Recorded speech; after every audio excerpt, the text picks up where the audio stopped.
Un gusto de saludarles a todos los que nos están viendo en directo ya de diferentes países.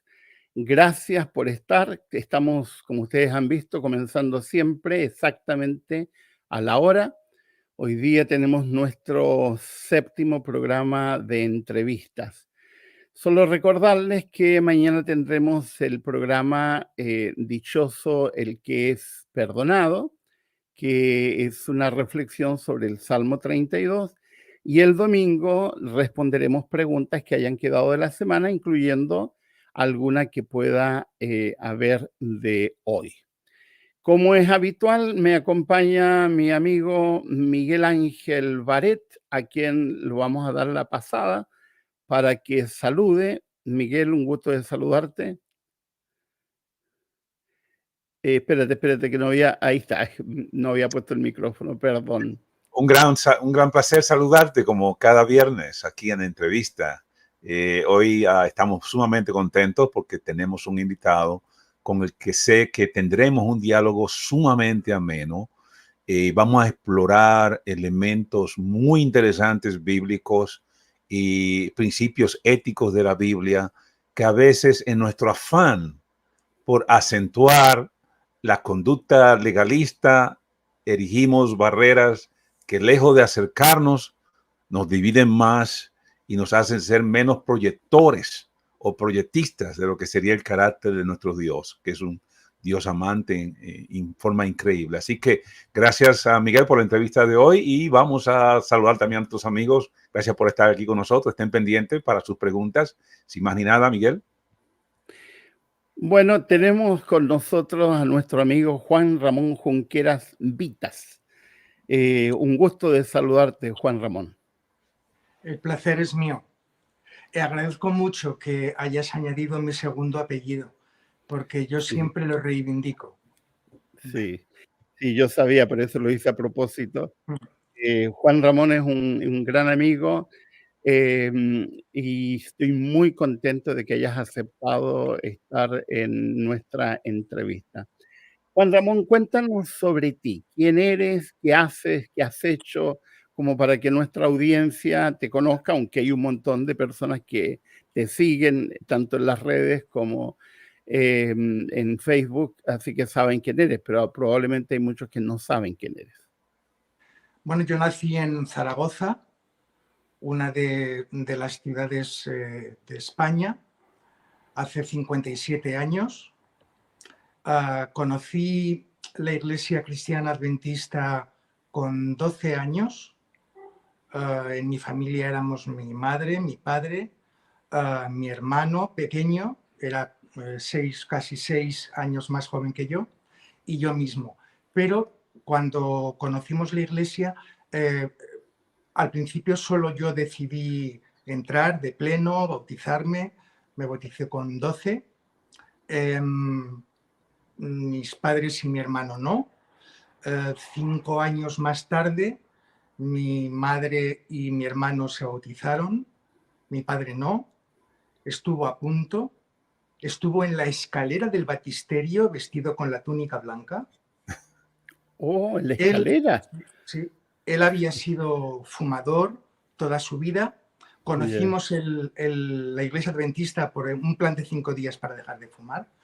Tengo una anécdota muy divertida y es que mi padre con 12 años decidió llevarme a mí también al plan de 5 días para dejar de fumar porque un día paseando con él, un domingo por la mañana, vi una colilla de tabaco tirada en la acera de la calle, la cogí y me la metí a la boca.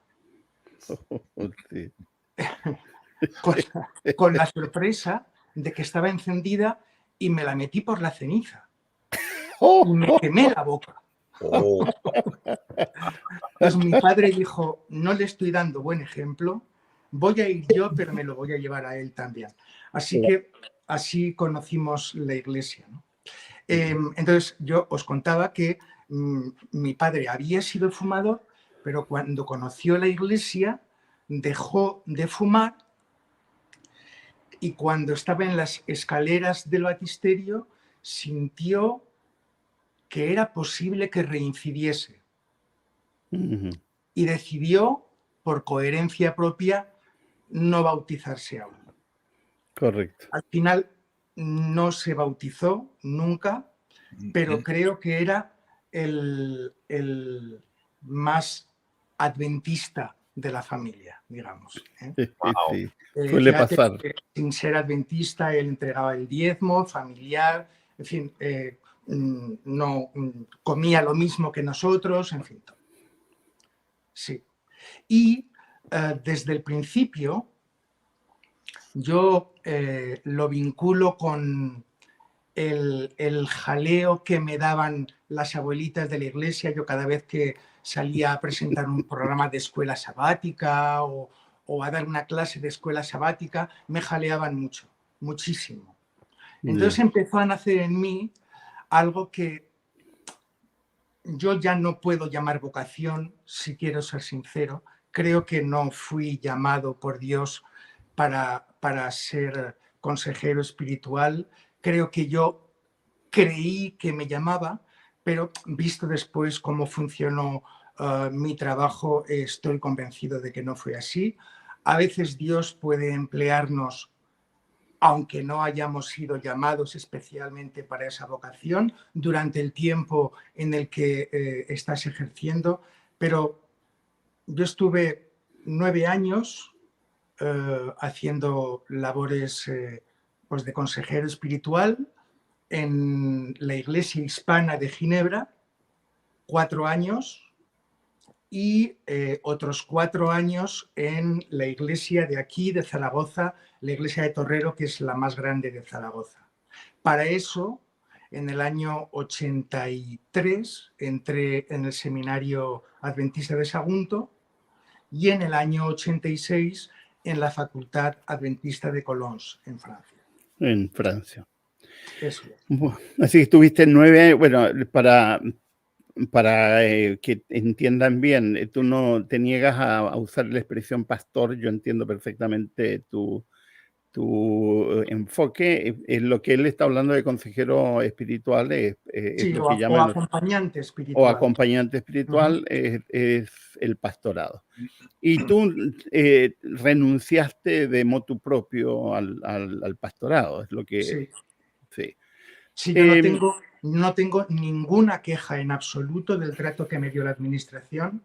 La Unión Española me cuidó, intentó que me quedase, pero francamente yo creo que no tenía ¿cómo decir?, el cuajo necesario para Sí, soportar la presión que ha de soportar un acompañante espiritual que se precie de tal y que quiera ayudar. correcto. O sea, al final es una cuestión de coherencia. Sí, sí, exacto, sí. Bueno, yo soy muy admirador de tu pluma. Para Muchas quienes no sepan, Juan Ramón es escritor, es periodista, pero es escritor y ha escrito lo que... Te he hecho mucha propaganda de este libro porque me encanta este libro. A mi juicio, es una mirada muy, muy hermosa, muy fresca de Judas. Pero en realidad es de Jesucristo, porque aunque Judas, hablas mucho de Judas, el centro es Jesús. Entonces, se llama el libro Judas, el hombre al que Jesús llamaba amigo. He leído otros más, pero este es un libro que lo he recomendado muchísimo porque me encanta el enfoque. ¿Qué te motivó a escribir este libro, Juan Ramón? Mira, Judas pensaba ser, el libro me refiero, pensaba ser el primero de una serie de libros sobre personajes díscolos de la Biblia. La serie yo pensaba titularla Malditos de Dios, mensajeros de la gracia. Es decir, yo siempre he pensado, bueno, no siempre, pero cuando ya tuve una cierta madurez espiritual, siempre pensé, y lo he dejado escrito en muchos sitios, que cuando Dios puede escoger, escoge a los peores. Sí. Para que cuando se produzca la transformación en sus vidas, sean un ejemplo para otros del poder que tiene la gracia, ¿no? Entonces, por Amén. eso la serie pensaba titularse Misterios, Malditos de Dios, Misterios de la Gracia. Y la premisa es, primero, no somos nadie para juzgar a Judas, no Correcto. tenemos ni idea cuál será su destino eterno, no Correcto. podemos sospechar cuán abundante es la gracia de Dios para considerar las circunstancias de cada persona en el momento crítico de su vida. Yo en Judas digo que entre la rama del árbol y la soga que se pega al cuello entra toda la gracia de Dios. Qué hermoso. En ese último suspiro, en el momento en el que exhala el aliento Judas, nadie sabemos qué pasó por su cabeza. Y Dios creo que puede usar un simple pensamiento para salvar a alguien. Correcto. Esa es la premisa de Judas. Amén. Bueno, el doctor Badenas, que te hizo el prólogo, Sí. él dice que después de leer este libro yo llegué a la misma conclusión. Todos tenemos algo de Judas. Absolutamente. Claro. El problema es que nos cuesta verlo. En el sentido negativo y en el sentido positivo de Judas también. Porque yo vinculo a Judas con un enorme compromiso con su visión del Mesías. Claro. Creo que Judas se equivocó en qué tipo de mesianismo quería ejercer Jesús.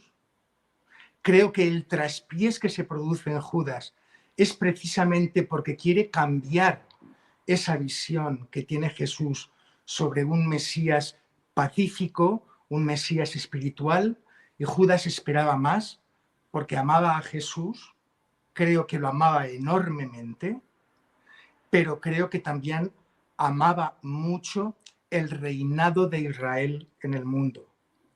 Hubo ahí ese choque de intereses y me da la impresión de que lo que pretendió Judas es forzar a Jesús delante de los sacerdotes a declararse como el Mesías que Judas pretendía que fuera. Cuando se da cuenta de que la jugada le sale, cuando se da cuenta de que la jugada le sale mal, él se arrepiente. Claro. Porque lanza las monedas a los pies de los sacerdotes. Claro. Y la costumbre judía era que cuando alguien compraba algo, tenía 1 año para devolverlo. 1 año. Y simplemente tenía que devolver las monedas que había recibido por el producto. Correcto. ¿De acuerdo? Es exactamente lo que hace Judas. Después la culpa lo aturulla, le corroe el alma y decide, no soporta lo que ha hecho, sabe que no va a soportarse a sí mismo si sigue viviendo y se quita la vida. Ahora estoy intentando preparar, porque yo no soy novelista, soy ensayista, lo mío es el ensayo, pero me gustaría incursionar en ese mundillo y estoy documentándome para preparar una novela también. No sería una novela sobre Judas, sería una novela sobre el hijo de Judas. Un hijo que no aparece en los evangelios, pero, y la novela da para todo. Sí. Pero podría ser, ¿no? Claro. Entonces, me gustaría que se titulase El legado del traidor, siendo el hijo de Judas, yo me lo imagino como un celote que acabará en la fortaleza de Masada enfrentándose a los romanos. Bueno, esto sería demasiado avanzado. Estoy trabajando en eso porque a mí los malditos me caen muy bien. Sí. Ese enfoque, bueno, eso es lo que me cautivó de este libro, ese enfoque desenfadado de mirar a Judas a la cara y no mirarlo como se lo ha mirado históricamente, como un poco debajo de la alfombra, como que no tiene lugar en la mesa, como que fue desterrado, exiliado del cristianismo. porque de hecho nadie le llama Judas a su hijo por la vergüenza que nos produce esa sensación. Y aquí hay una especie de reivindicación. Y el doctor Badenas tiene mucha razón. Todos tenemos algo de Judas, en lo negativo y en lo positivo, como dices tú. Miguel. Me gustó muchísimo algo que dijiste, Juan Ramón. De paso, creo que es algo que había pensado antes y quizá lo había manejado más intuitivamente que otra cosa, pero la idea de que realmente nosotros no sabemos el destino final de Judas, no hay forma de saberlo. Uno especula, uno asume, uno direcciona la lógica nuestra con tintada esa teología post medioevo que hemos adoptado, y uno asume bajo una tesis que se ensaya en un marco de moralidad renovada, entre comillas, en nuestras épocas, de que Judas, Sansón posiblemente y otros como Usías perdieron la posibilidad de vivir eternamente con Dios. Y la Biblia no nos da a nosotros referencia alguna para poder llegar a semejante conclusión. Fíjate que... perdóname, continúa. Sí. No, que esa realidad de que la Biblia no entra en esos detalles, simplemente transcribe la experiencia del sujeto y empuja la narrativa al punto tal que la deja justo al borde, como para que nosotros mismos saquemos lecciones espirituales para aplicar a nosotros, no lecciones de juicio contra la persona. Fíjate que Jesús de Nazaret, por cierto, yo respeto absolutamente y entiendo perfectamente por la costumbre. A mí no me gusta llamar a Jesús de Nazaret ni Cristo ni Jesucristo. Me gusta llamarlo por su nombre. Jesús de Nazaret. Jesús de Nazaret. Es más, yo empecé siendo cristiano, después fui, cristiano católico, después fui cristiano adventista, después empecé en mis relaciones espirituales con los demás, empecé a llamarme solo cristiano y ahora ni siquiera eso, fíjate. Ahora, este término es un neologismo, yo estoy muy loco, me invento palabras, me gusta hacer juegos de palabras y yo hoy por hoy me llamo jesuano. Jesuano. Cristiano se me queda muy pequeño para la figura que representó Jesús para la humanidad. Sí, correcto. Sí, correcto. Porque hay muy pocas personas seguramente en el mundo que no conocen al menos de la existencia de Jesús de Nazaret, ¿no? Y algo de su historia. Entonces, creo que el cristianismo, hoy por hoy, cuando uno se dice de sí mismo que es cristiano, está diciendo muy poco. Hay tanta paja encima del cristianismo, tanta institución que se desvirtúa la esencia. Así que yo, intentando volver a la esencia, prefiero llamarme jesuano. Bueno, pues ese Jesús de mi jesuanismo, ese Jesús no se atrevió más que una vez a anticipar el futuro eterno de alguien. Claro. Solo una. Y fue en la cruz con quien tenía al lado para decirle que iba a salvarse. Correcto. Estarás. Y nunca más emitió un juicio sobre el destino eterno. Eso significa que para él era mucho más importante decir a los demás que alguien iba a estar con él en el paraíso y por qué, que decir que alguien iba a condenarse y por qué. Saber que alguien se va a condenar no ayuda a nadie. En absoluto. Ni a esa persona, ni a los que están escuchando. Mientras que escuchar que alguien va a ser salvo y por qué ha pasado para que pueda ser salvo, es brutal, es significativo para la vida de quien lo escucha de primera mano y de quienes lo escuchamos de segunda a través de los evangelios, ¿no? Bueno, eso me lleva a otro tema. Tú eres el capellán de Kinship aquí en España. Para quienes no saben, Kinship es una organización internacional que agrupa a cristianos homosexuales o cristianos de la comunidad LGTBQI+. Y Juan Ramón es el capellán de ese grupo. ¿Puedes contarnos?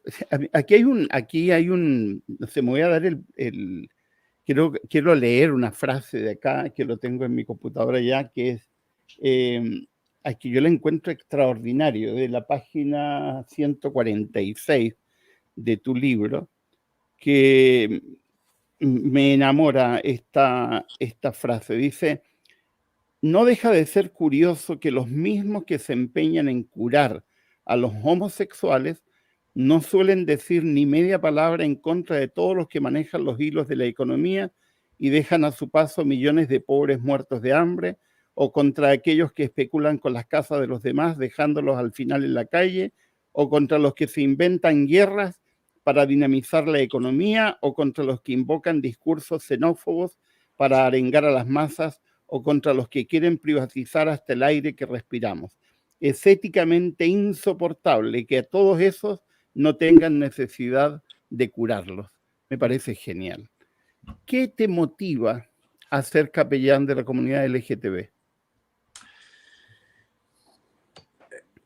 Bueno, primero, el intento de ser coherente con el mensaje, la vida y el ejemplo de Jesús de Nazaret, que estuvo siempre de parte de los más débiles, de los que iban a ser apedreados o de las que iban a ser apedreadas, de los intocables.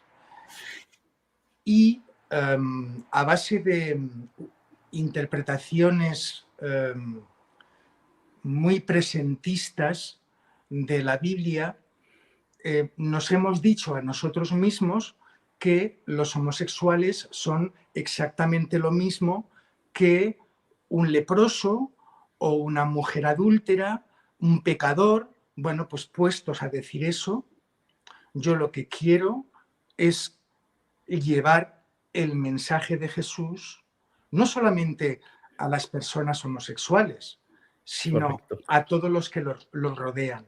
Las iglesias muchas veces nos hemos convertido, en vez de ser un santuario para las personas, a veces las hemos expulsado o incluso Claro. las hemos encarcelado. Hemos convertido las iglesias en prisiones y eso Correcto. a mí no me gusta.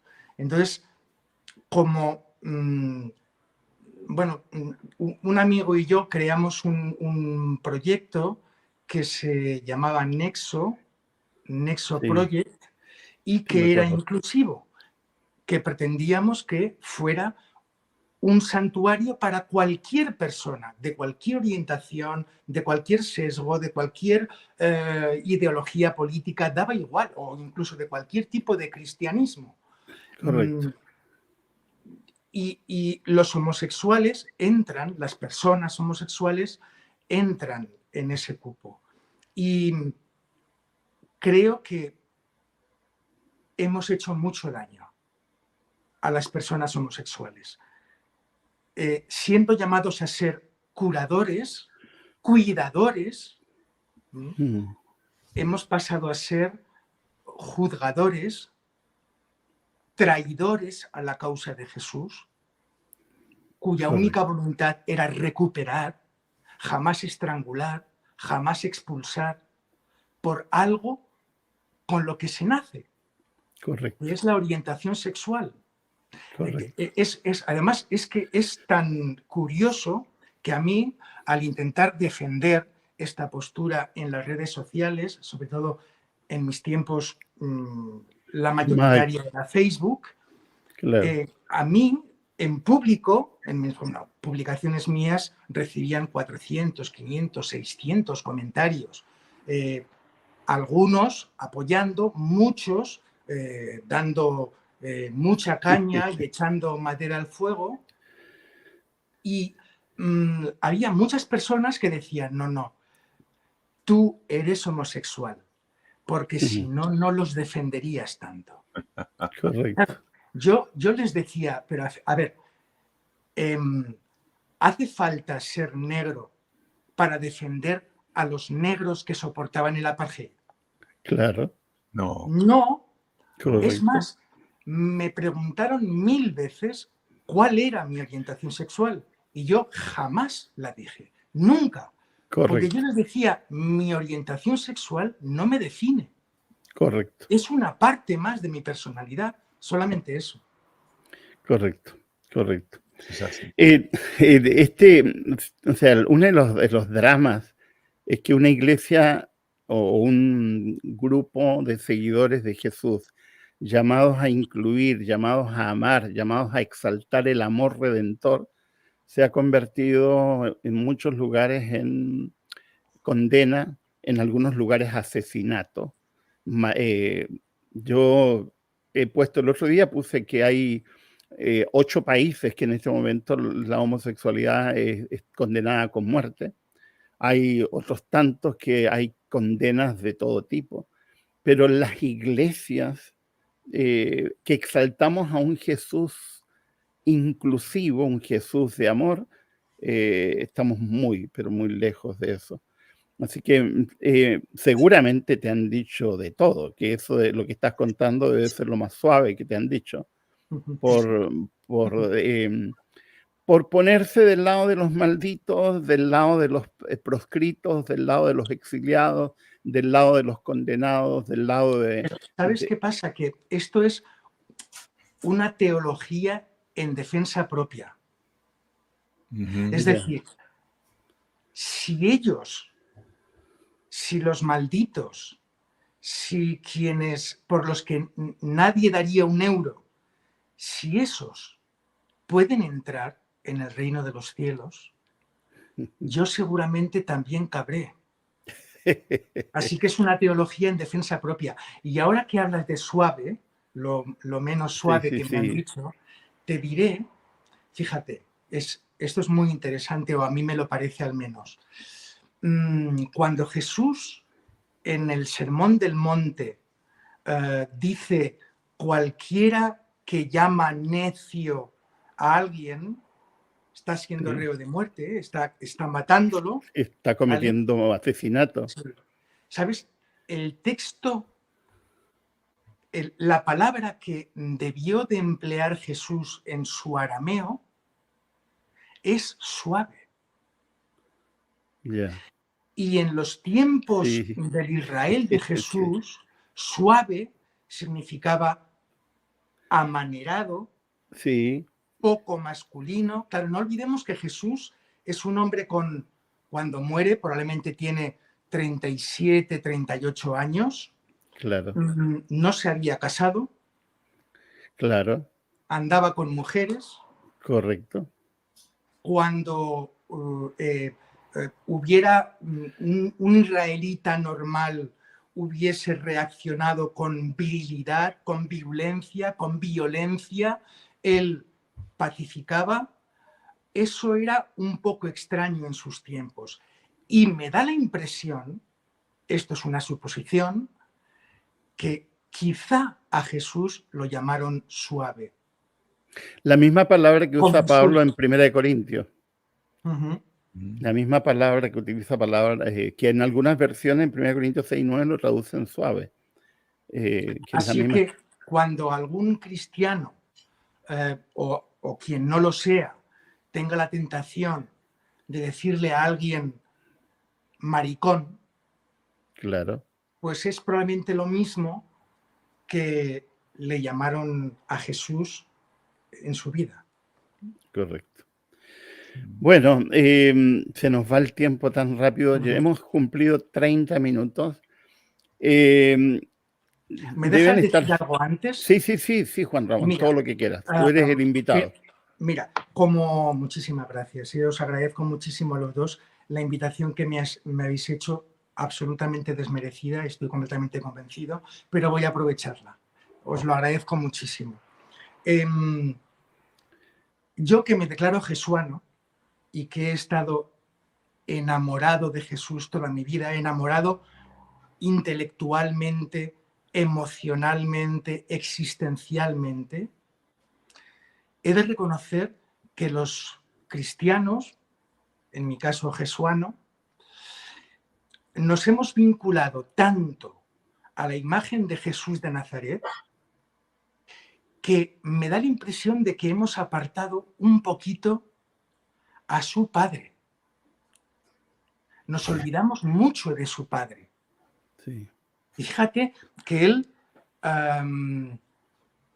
creo que es Juan 17:3, me parece, que él dice, esta es la vida eterna, que te conozcan a ti, Claro, al único Dios verdadero y correcto. a Jesucristo, a quien has enviado. Es decir, él era consciente de que toda su fuerza, toda su dignidad, todo el aplomo con el que podía encarar la vida, se lo daba su padre. Y es cierto que en las iglesias cristianas muchas veces solo pensamos en Jesús, pero es que en este mundo Jesús mismo sentía que por encima de él estaba su padre, cuidándolo, empujándolo, Correcto. dándole aliento, ¿no? Sí. Entonces correcto. quería dejar sola esta pincelada porque intentando llevar hasta el extremo el ejemplo de Jesús de Nazaret, ese Jesús hombre, que es lo único que yo puedo entender. Yo no puedo entender a un Jesús divino. Es decir, Sí. porque me daría lo mismo pensar en Dios Padre. A mí la idea de Dios se me escapa, no sé cómo es. Bueno, pues Correcto. el que me interesa es el Jesús humano, ese Jesús hombre que dignifica a los seres humanos. Yo recuerdo cuando tú te despediste de Facebook, porque hiciste una despedida cuando escribiste y dijiste, me voy para desintoxicarme, Sí. que me quedó así, porque de verdad que te decían cosas muy feas. ¿Cómo tomaban tus hijas o tu familia más cercana las agresiones que te hacían? Sí, yo tengo 3 hijos, uno de 30, uno de 28 casi, y uno que va a cumplir dentro de un par de semanas 22. Ajá, El pequeñajo prácticamente no se dio cuenta de nada porque ya. era muy joven. El más Yo chico, creo que claro. dejé Facebook en 2013, o sea, ya hace casi 10 años, 2013, Correcto. 2014. Sí. Fíjate, yo dejé Facebook porque, primero, para protegerme a mí mismo. Yo tengo mucho aguante ante las críticas y las presiones. Yo suelo decir que del consenso salgo creído y del disenso salgo crecido, ¿no? Así que a Muy mí, bueno. no me molestan las críticas, muchas veces las agradezco porque cuando se hacen de forma constructiva, Te hacen pues son crecer. constructivas, me Claro. ayudan a mejorar, ¿no? Pero es cierto que lo dejé para protegerme porque me saturé, francamente, porque yo quería leer absolutamente todos los comentarios, contestarlos, y eso yo, claro, trabajando, teniendo una empresa, me saturé. Y además, por no poner en peligro la espiritualidad de otras personas. Y me explicaré. Había personas que seguían mis comentarios y que creo que no estaban preparadas para la velocidad que yo llevaba en mi progresión, en mi evolución espiritual. Y me encontraba con gente, con amigos, con amigas, con seguidores, que creo que mis intervenciones llegaban hasta hacerles daño, porque ellos leían la conclusión sin haber Claro, sin haber llegado a todo realizado el el hilo. camino, ¿no? Entonces Correcto. decidí tomarme un tiempo para reflexionar sobre todo eso y ya me acostumbré a lo bien que se vive sin redes sociales. Bueno, Después de muchísimos años, el primer comentario que he puesto después de tantos años, ha Sí, sido para intentar que las personas que me conocen y que me quieren pudieran saber que iba a estar de- con vosotros hoy por la tarde y he querido anunciarlo en Facebook, ¿no? Pero sí, se vive muy bien sin redes sí. sociales, es decir, no extraterrestremente, es decir, nadie puede Sí, ser sí, ajeno a las sí, redes sí, sociales. Yo las consulto, pero no suelo intervenir. sí. Bueno, permítanme, no hemos saludado como las semanas anteriores porque son tantos los que están en este momento en Facebook, hay más de 100 y en YouTube hay casi 100, también hace unos 200 en este momento. Y permítanme darme porque si no me necesito decirlo.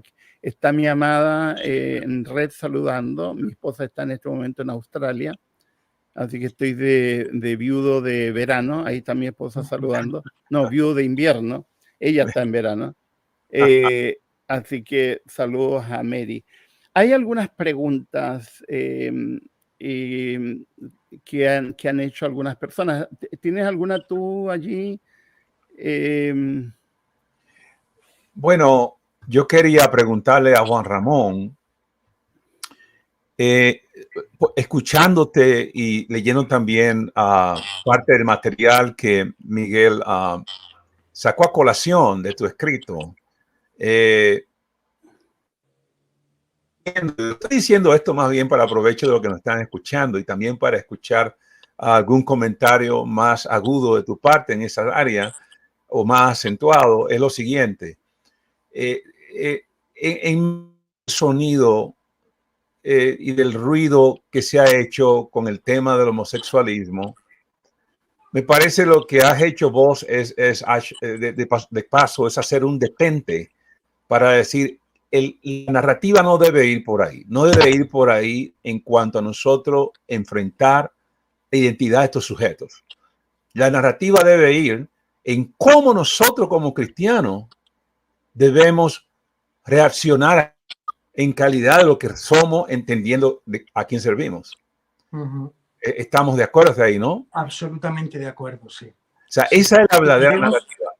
Si queremos ser seguidores de Jesús, debemos pasar de ser ciudadanos a ser cuidadanos. Cuidadanos. Excelente. De verdad que te Eso gusta hacer significa, palabras. Está muy buena. bueno, eso La voy a significa anotar. efectivamente cuidar, sanar, proteger, defender. Y Correcto. muchas veces, no, ninguna vez. O sea, el camino nunca ha de ser la frontalidad, la agresividad, por mucho que a mí, yo soy un hombre de mucho temperamento y a mí sí me dan ganas de enfrentar a aquellos que pueden ridiculizar a los homosexuales o a cualquier No persona, cualquiera. pero no vale de nada enfrentar, porque es una retroalimentación, es combustible para la agresión. Yo creo que la actitud es defender. Es decir, cuando Jesús se pone delante de la mujer que están a punto de apedrear, no está su razonamiento no es defender agrediendo, sino defender convirtiéndose en escudo.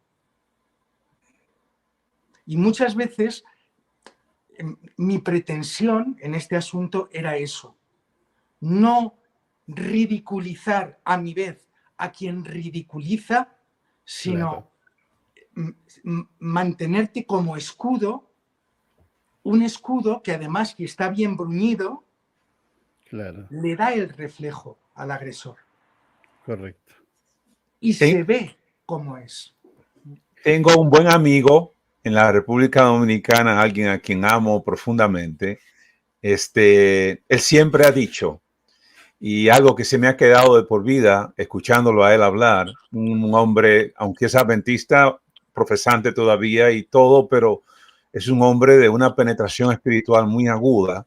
Y él siempre decía, Si tú perteneces al lado del bien, no puedes emplear las armas de las tinieblas, aunque las tinieblas empleen esas armas contra ti. Correcto. Es decir, si nosotros hemos de servir a aquellos que creemos que están equivocados por su proceder o su conducta, no podemos utilizar armas que no sean redentivas. Claro.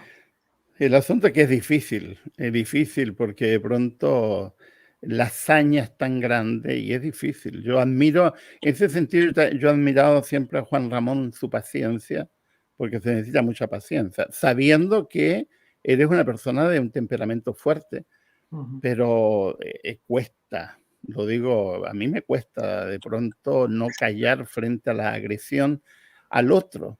Sí. Porque no es solamente agresión al homosexual. Muchos cristianos se creen con derecho a agredir al homosexual, a las personas de otras razas, a los migrantes. Hay agresión a diestra y siniestra. Al que A piensa nombre. diferente. Al que piensa diferente, claro, al que se Sí. te ocurra pensar algo distinto es agresivo. Te están saludando muchas personas, Juan Ramón, con mucho cariño. Que después puedes ver los saludos. Juan Ramón dice adicciones y gracia, que no sé quién será. Juan Ramón es un genio y siempre lo será. De México, Víctor Manuel dice, me gusta el concepto de Juan Ramón, los malditos me caen muy bien, ya aprendí. Ana Paola Castillo, que escribe desde Chile, pregunta por el libro. Lo puedes encontrar, este libro, en Amazon, Judas, el hombre al que Jesús llamaba amigo. Es un libro extraordinario. A ver, ahí está Nubia, que no sé de dónde escribe. Dice, bueno, si Judas entregó a Jesús, igualmente Pedro también lo hace. ¿Qué diferencia hay? Uno lo vende y otro lo niega. ¿Qué puedes decir, Juan Ramón? Ninguna. No hay ninguna diferencia. Yo creo que lo único que salvó a Pedro del destino de Judas fue la mirada de Jesús. Cierto. Judas no le dio esa oportunidad. No Claro, supo esperar. Se alejó. Pedro se encuentra con Jesús, lo mira a los ojos, revienta a llorar, escucha el gallo y dice, ostras, me lo advirtió. Me lo advirtió. Wow. A partir de hoy voy a vivir con él. Judas no se dio esa oportunidad. Eso no significa, como hemos dicho antes, que podamos saber en absoluto su futuro. Nada. Pero no supo esperar. Es más,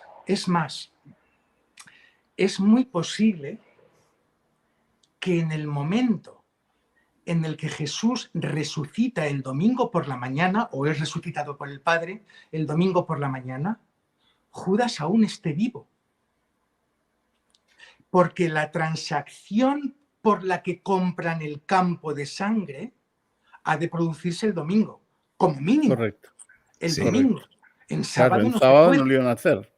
Exacto. Así que fijaos qué tragedia para aquel hombre que quizá podría haber sido, como mínimo, como los otros 11 discípulos de Jesús, podría haber sido un puntal del jesuanismo y quizá por minutos o por horas no puede cruzarse con el Jesús que se aparece en el aposento alto y decide quitarse la vida.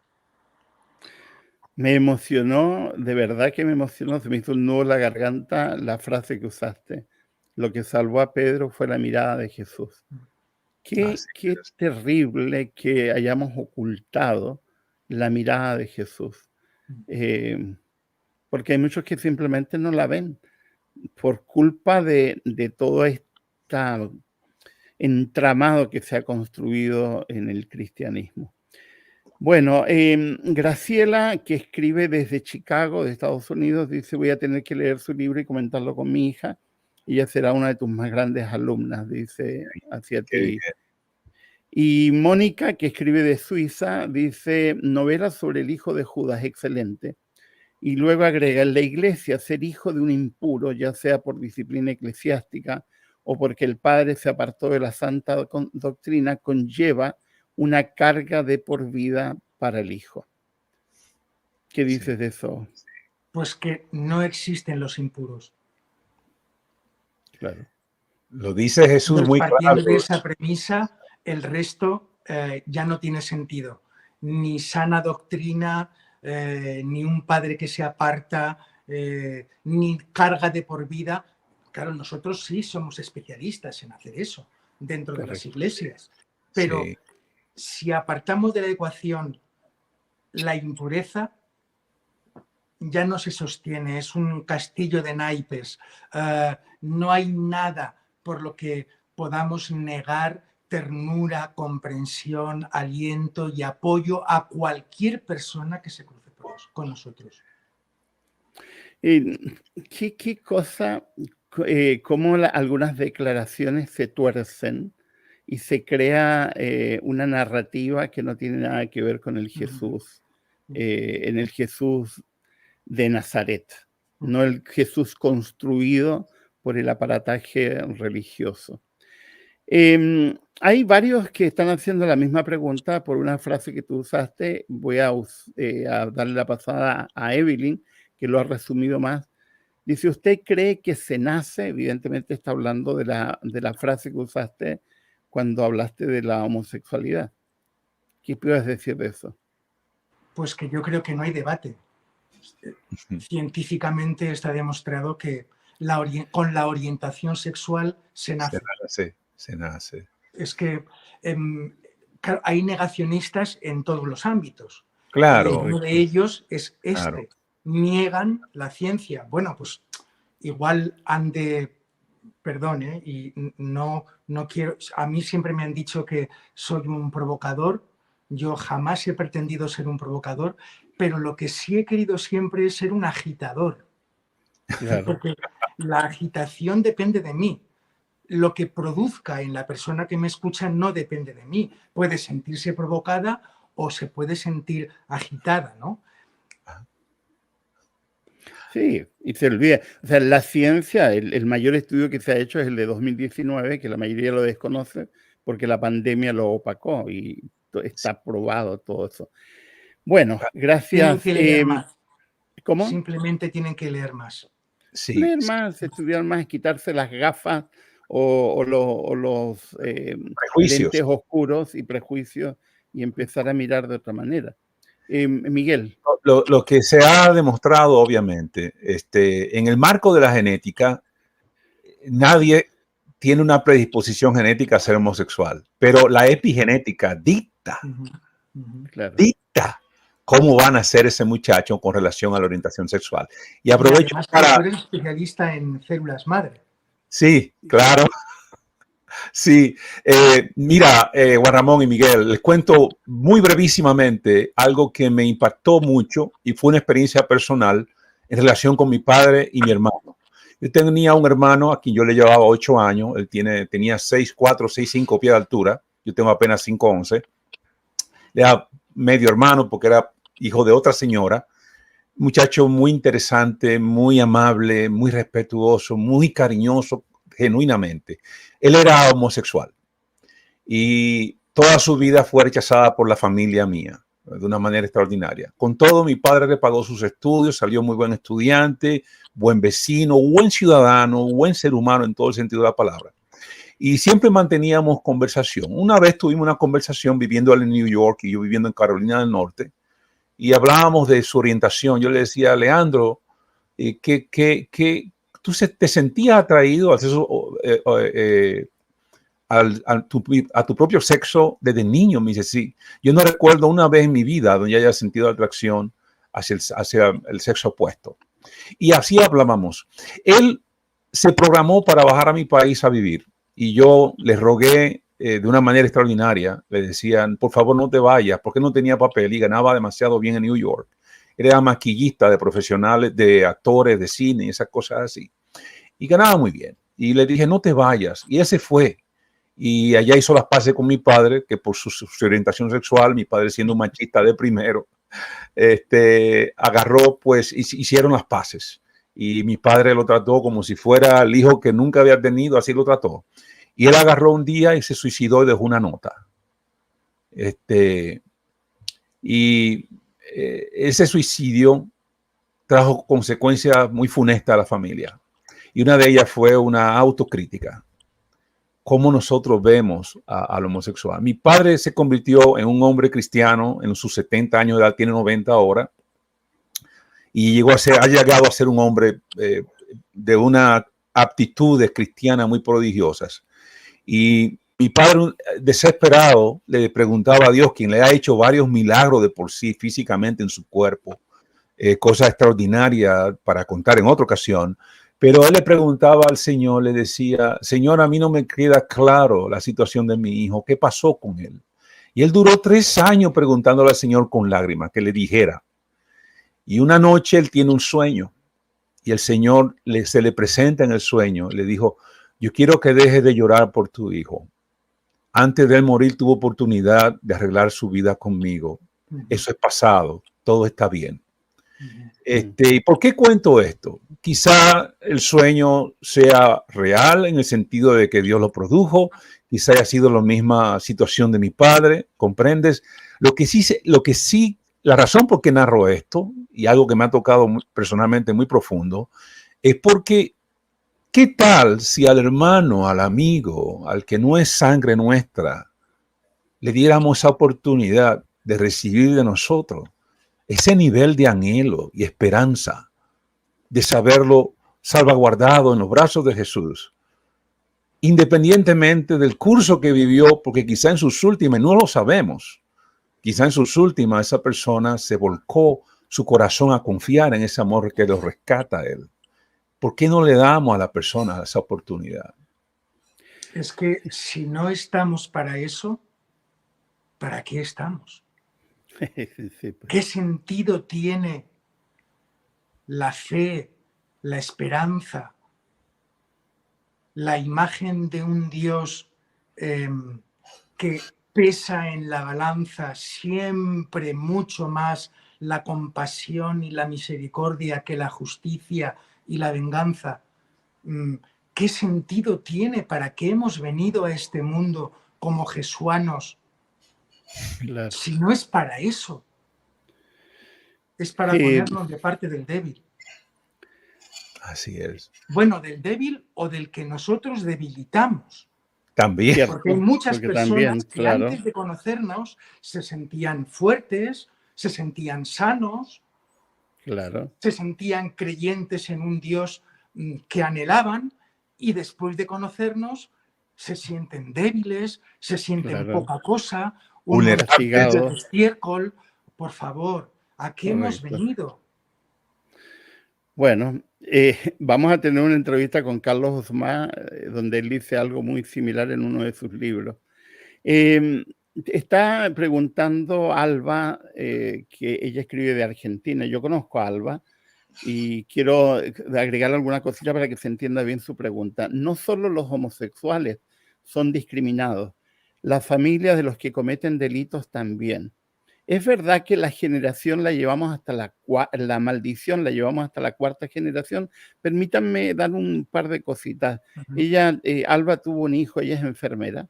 Su hijo se metió en las drogas y fue asesinado por un grupo de narcos. Pero el problema es que en la iglesia la han señalado, la han castigado, la han discriminado por ser madre de una persona que estuvo metida en las drogas.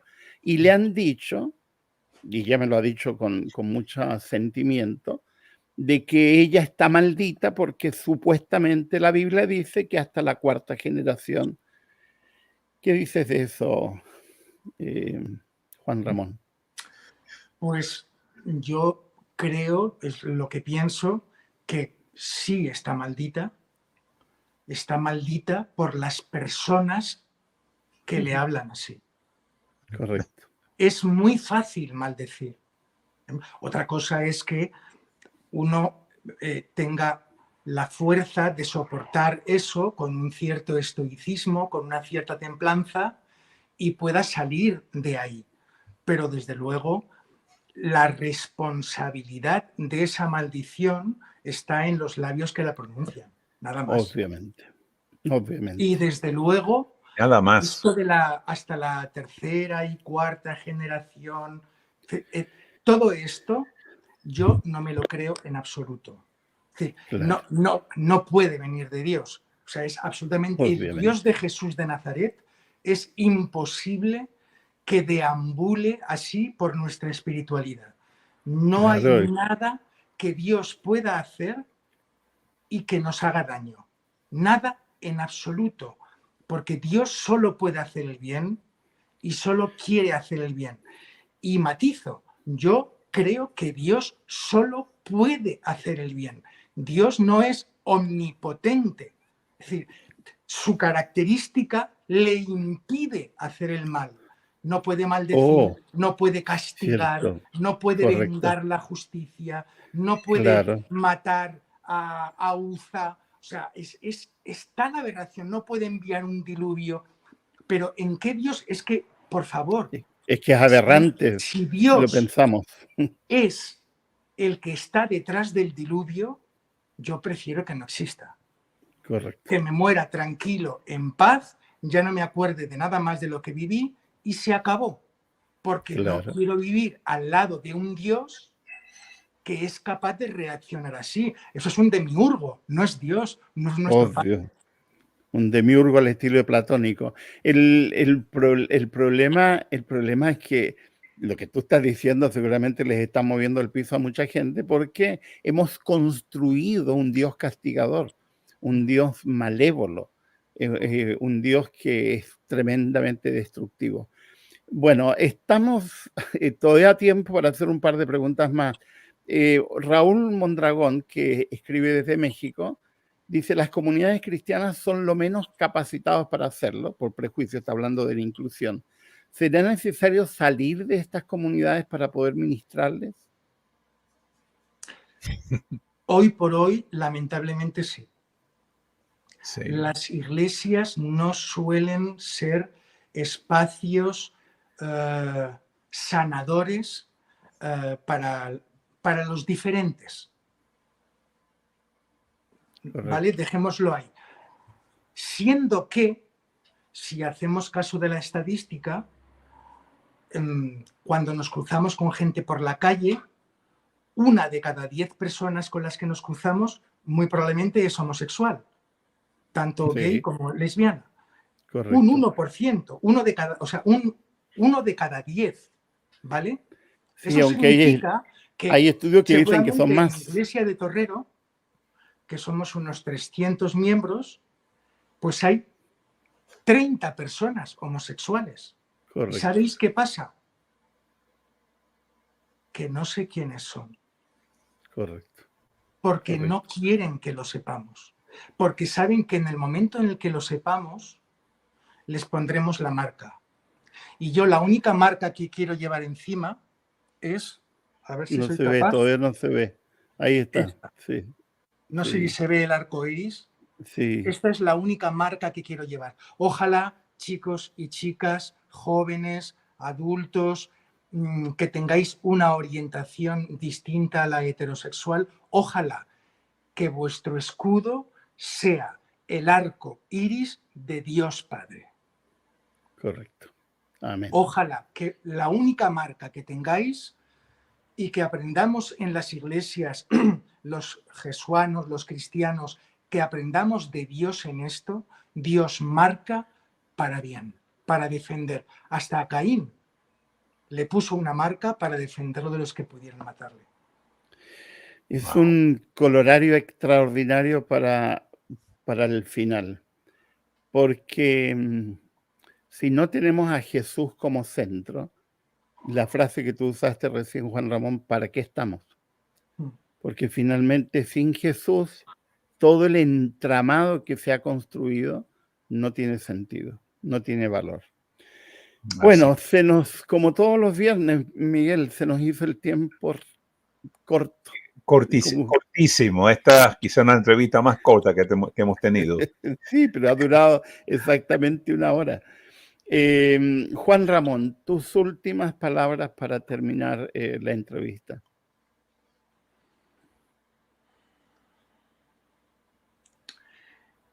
La religión que no libera, esclaviza.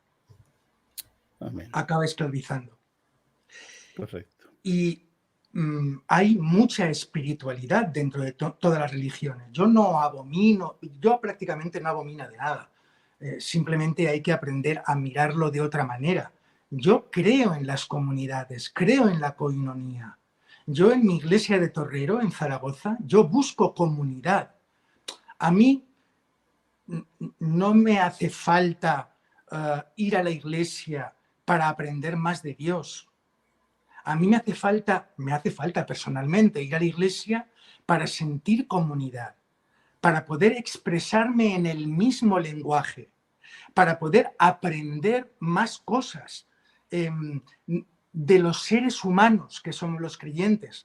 Que es que a veces nos olvidamos de que los creyentes, en primer lugar, somos seres humanos, con todas nuestras carencias y con todas nuestras debilidades. Así que si una iglesia, si una religión no acaba liberando, si no sirve para liberar, acaba esclavizando. 10 segundos más, por favor, sí. para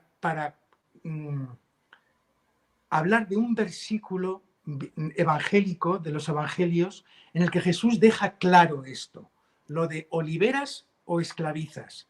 Fijaos, cuando en los evangelios Jesús dice: venid a mí los que estáis trabajados y cargados, y yo os haré descansar. Amén. El término cargados no está como lo leemos en castellano. En el griego, el vocablo es performistenoi, es un aoristo pasivo, que si lo traducimos al castellano, se hace así: venid a mí los que estáis trabajados y habéis sido cargados. Oh, Wow. cambia todo el sentido. Performistenoi. Eso significa que en las comunidades de creyentes hay personas que se sienten cargadas y que llevan una mochila encima porque han sido cargadas por otras personas. Eso jamás debería ser una comunidad. Amén. Esas palabras son sanadoras, sanadoras, y debería ayudar a abrir los ojos a muchas personas. Muchísimas gracias, Juan Ramón. ¿Podríamos eventualmente invitarte de nuevo? Claro, ha sido un placer. Me lo he pasado de maravilla. Fijaos, mi obsesión es comunicar. Me gusta comunicar. Y si comunico sobre Jesús de Nazaret, sobre su Padre, sobre su bondad, su calidez, estoy en la gloria. Amén. Espero que esta conversación haya convidado a más ángeles que a vosotros dos, Miguel Ángeles. Ojalá. Sí. Miguel Ángel, tus últimas palabras. Bueno, yo deseo, en primer lugar, déjame expresar las gracias a Juan Ramón también de mi parte. He estado misteriosamente más silencioso que en otras entrevistas, Miguel sabe, pero es que este tema me toca profundamente. Ya conoce el caso de mi hermano, pero te quiero agradecer por todo lo que has expuesto y por el reto que pone delante de nosotros, porque es un reto a considerar la cobertura de la verdadera espiritualidad que trasciende más allá del carácter religioso de las mismas religiones. Su mensaje es muy penetrante, y yo espero que nuestros amigos que nos estén escuchando no se dejen seducir de la tentación que el credismo, el creer y el dogma imponen de forma rigurosa para poder establecer diferencia entre nosotros mismos. Que el mensaje es un mensaje de que Dios nos acepta, ese mensaje que yo he captado en ti, que aunque Dios le moleste la injusticia en el trato, Él opera bajo los principios del bien con el ser humano. Y ahí donde estamos enfocados. Lo que hemos hablado hoy y que Juan Ramón nos ha explicado, no es en defensa de una práctica tal o cual, llámese homosexual o como se llame. Él está defendiendo la dignidad que Dios creó en forma natural en el hombre y que esa dignidad Dios la quiere rescatar para que la imagen de Él pueda reproducirse en esa persona. Y a nosotros nos toca ser el mensajero de paz en esa dinámica. Gracias, Juan Ramón. Bueno, un gusto, Juan Ramón. Los voy a sacar de la pantalla, no de mi vida.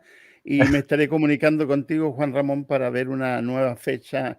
Y muchas gracias por aceptar venir nuevamente, porque realmente ha sido enriquecedor tu presencia. Muchas gracias. Ha sido un auténtico placer, amigos. Gracias. Me ha encantado. Bueno, hasta pronto. Y gracias, Miguel. También te saco de la pantalla. Y anunciarles que la próxima semana tendremos otra entrevista tan interesante como esta, aunque Abel me dice al muy estilo español, estoy medio acojonado por la entrevista, pero yo le digo no te preocupes. Va a estar Abel Quiles con nosotros, que es un diseñador. Probablemente ustedes usan zapatillas o usan las mujeres zapatos y no tienen idea que los ha diseñado Abel, que diseña para una tremenda empresa. Así que vamos a tener a Abel, que tiene una experiencia espiritual también que compartir con nosotros, y va a estar en la entrevista en el próximo viernes, para el cual quedan todos cordialmente invitados a la misma hora de siempre. Un gusto de haber estado con ustedes. Vamos a guardar las preguntas que han hecho, porque quedaron por lo menos unas 20 preguntas más para hacérselas a Juan Ramón cuando Juan Ramón lo invitemos nuevamente, y quedan todos cordialmente invitados para el próximo viernes. Que Dios les bendiga. Buenos días, buenas tardes, buenas noches en el lugar donde estén.